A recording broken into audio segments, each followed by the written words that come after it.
Rabbi shrah li sadri wa yassir li lisani subhanaka la ilma lana illa innaka antal alimul hakim. Dalam memenuhi tugas ataupun mengisi ujian UAS Cirebon Student, saya bernama Aminuddin Nasution dengan NIM 2281131 kelas 28 akan membawakan tentang perkawinan dan sunatan di Cirebon. Dalam upacara perkawinan merupakan bagian dari tradisi daur hidup manusia dan tidak bisa terlepas dari tradisi daerah yang dalam penyelenggaraannya sangat beragam, seperti perihalnya di Kesultanan Kecirebonan. Kesultanan Kecirebonan walaupun secara fisik merupakan keraton terkecil di Cirebon, namun di dalamnya terdapat berbagai kekayaan budaya yang menjadi pimpinan daripada keraton adalah sultan atau kepala famili. Keraton Kecirebonan terlahir pada tanggal 13 Maret 1808. Sebagai raja pertama adalah Pangeran Raja Kanoman, putra dari Sultan Kanoman IV. Keraton Kecirebonan berasal dari Keraton Kanoman yang memisahkan diri akibat konflik dengan pemerintah kolonial Belanda. Upacara perkawinan di Keraton Kecirebonan diawali dengan lamaran. Lamaran ini dilakukan sesepuh. Pelaksanaan lamaran dilakukan seminggu sebelum hari pernikahan. Ketika lamaran biasanya disertakan barang bawaan berupa perlengkapan pakaian wanita beserta perhiasan emas, perlengkapan dapur komplit, daun sirih, sejumlah uang tunai. Lamaran mempunyai makna bahwa disitulah merupakan awal hidup seseorang untuk hidup secara mandiri. Sebelum acara akad nikah di Cirebon, biasanya kedua mempelai diwajibkan melaksanakan siraman di rumah mempelai putri. Peralatan yang diperlukan dalam sesi ini diantaranya guci, keramik, jambangan keramik, bersihkan air 7 sumur atau tasik yang telah direndami pula dengan setangkai mayang, bunga pinang, daun andong hijau, andong merah, daun puring dan bunga 7 rupa, serta sebuah bangunan cungkup. Tujuan siraman bersama ini agar kedua belah pihak bisa saling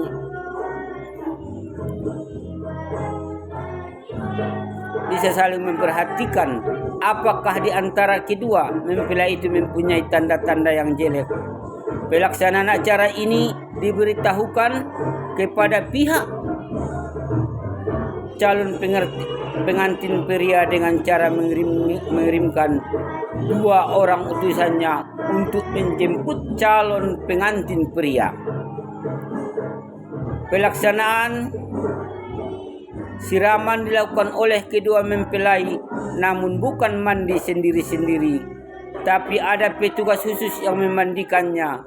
Makna yang terkandung proses siram tawan dari adalah untuk membuang seluruh noda bisa racun atau bisa dan penyakit, sehingga melahirkan bentuk yang diinginkan. Ialah suci bersih, bagaikan gemilangnya cahaya kesucian itu. Setelah proses siraman selesai, dilanjutkan dengan proses parasan pengantin. Parasan ini khusus untuk calon mempelai pengantin putri. Calon pengantin putri diperas, dipotong rambut. Caranya oleh ahli rias rambut. Yang di atas dahi sedikit disisir ke bawah, dicukur atau digunting pendek sepanjang 2 cm selebar ukuran ponian, sedangkan rambut cetung di kanan kirinya dibiarkan terlebih dahulu, sedangkan rambut di atas dahi yang dipotong dinamai parasan ketep. Makna parasan pengantin adalah menunjukkan kasih sayang terhadap istri dengan mencium bagian parasan dahi itu. Begitu pula sebaliknya, sang istri menunjukkan kasih sayang terhadap suaminya. Selanjutnya adalah akad nikah. Pada saat mempelai pria akan dinikahkan oleh penghulu, ibu dan bapaknya tidak diperkenankan menyaksikan acara ini sebelum mempelai duduk di hadapan penghulu. Pertama-tama, keris mempelai pria harus dilepas sebelum keris pada zaman dahulu sama dengan wakil mempelai. Sebab keris pada zaman dahulu sama dengan wakil mempelai. Selanjutnya, mempelai pria ini badannya ditutup dengan kain batik milik orang tua mempelai putri, disebut robyong. Duduknya mempelai pria harus dengan tikar baru, dan di sebelah mempelai harus ada nasi tumpeng komplit dengan panggang ayam dan pisang raja. Ijab kabul, talak dan talik telah selesai dilaksanakan di depan penghulu. Mas kawin pun telah selesai dilaksanakan, kemudian mempelai pria menandatangani surat nikah, dan pada saat itulah mempelai putri mempersilahkan keluar untuk membubuhi tanda tangan pada surat nikah. Setelah akad nikah, kedua pengantin dipertemukan dalam proses panggih atau bertemunya kedua pengantin. Acara dilanjutkan dengan pelaksanaan upacara adat. Catatan keris mempelai pria harus dilepas dahulu. Biasanya dalam upacara panggih ini diikuti dengan proses yang seperti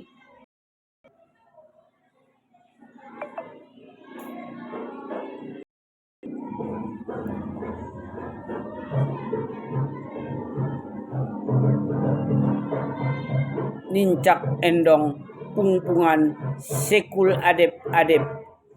Proses nincak endong menginjak telur adalah mempelai pengantin pria menginjak telur di atas pisan dilapisi dengan kain lapuk. Setelah selesai, mempelai pengantin putri membasuh kaki mempelai pria dengan air yang telah disediakan.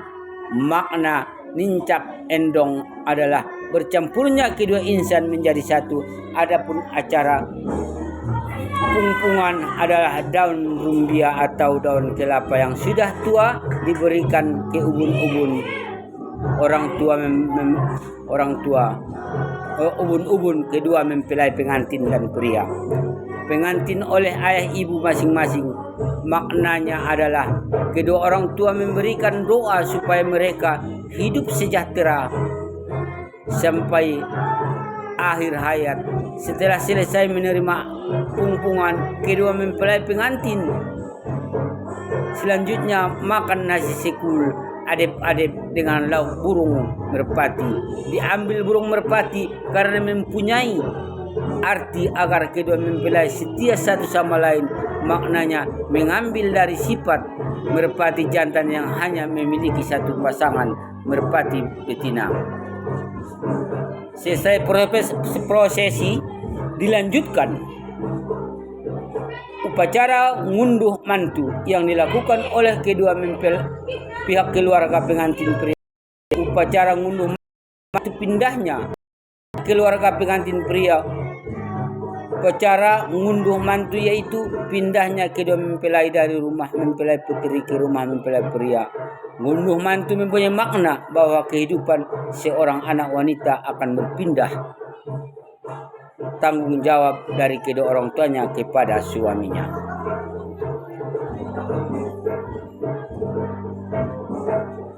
Itulah tradisi tentang pernikahan di Cirebon. Selanjutnya ada pula tradisi buruk, yaitu seperti barongsai namun berbentuk badan kuda, bersayap dan berkepala bidadari. Tradisi ini terinspirasi dari kendaraan Nabi Muhammad SAW saat melakukan Isra Mi'raj. Tradisi ini umumnya ditemui di daerah Cirebon dan sekitarnya. Masih sama dengan kuda renggong dan sisingaan buruk. Ini akan digunakan untuk mengarak si anak yang akan dihitan yang dipanggul oleh kedua orang tua. Setelah proses pengarakan, si anak akan kembali ke rumah dan saat sampai akan dilakukan proses saweran, yaitu proses pelemparan uang koin yang biasanya dilakukan oleh orang tuanya. Para masyarakat akan berantusias untuk saling berebut uang koin tersebut. Keesokan harinya setelah proses hitan atau sunat, para tetangga dan kerabat akan datang untuk menyalami, memberikan uang yang biasa disebut dengan uang nyecep pada anak yang baru saja dihitan. Biasanya keluarganya akan menyiapkan ember atau kardus di samping si anak sebagai tempat untuk menaruh uang nyecep tersebut. Uang ini diberikan sebagai simbol untuk mengalihkan rasa sakit si anak. Selanjutnya pada malam harinya akan diadakan pertunjukan kesenian Sunda seperti wayangan, jaipongan, atau dangdutan yang diadakan di depan rumah si anak. Pertunjukan tersebut merupakan rangkaian akhir dari tradisi hitanan atau sunatan pada masyarakat Sunda. Itulah kebudayaan atau tradisi dari rakyat Cirebon yang dapat saya paparkan, yaitu tentang pernikahan dan perhitanan. Mudah-mudahan bisa memenuhi tugas UAS, yaitu pelajaran Cirebon Student. Sekian, wabillahi taufiq wal hidayah. Assalamualaikum warahmatullahi wabarakatuh.